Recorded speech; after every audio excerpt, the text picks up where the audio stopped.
ভূমি অধিগ্রহণ জটিলতায় আটকে আছে দিনাজপুরের হিলি স্থল বন্দরের 4 লেন সড়কের কাজ।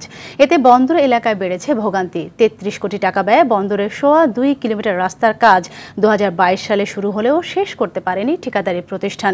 এদিকে দ্রুত ভূমি অধিগ্রহণ জটিলতা কাটিয়ে সড়কের কাজ শুরুর আশ্বাস দিয়েছে কর্তৃপক্ষ। হিলি প্রতিনিধি আব্দুল আজিজের তথ্যচিত্রে জানাচ্ছেন নাদিরা সুলতানা।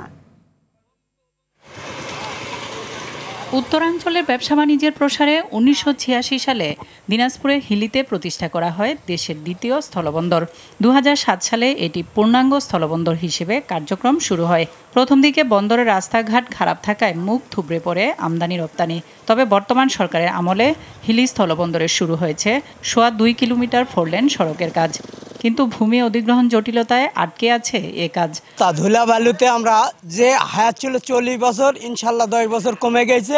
সেদিক হলেই গাড়ি নষ্ট হয়ে যায়, ভেঙে যায়। আমাদের মা বোনেরা যারা হসপিটালে যায়, যারা অসুস্থ রোগী, তাদের তো আরো অবস্থা খারাপ।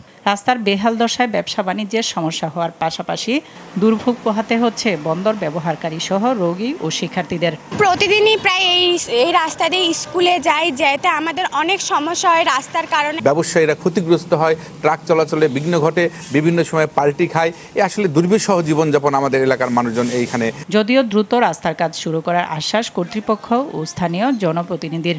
ম্যাজিস্ট্রেট নিয়োগ করে আমাদের এই জিনিসগুলো কিন্তু এসে বিশেষ করে মুক্ত করতে হবে। যাদের বসত ভিটা আছে, বাড়ি আছে, অনুমোদনের জন্য পাঠানো হয়েছে। অনুমোদনের পরে ভূমি অধিগ্রহণের পরবর্তী প্রক্রিয়া সম্পন্ন করা হবে।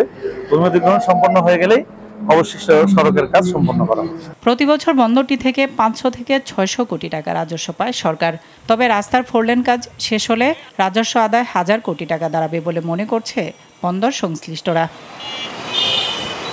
নাদিরা সুলতানা, RTV।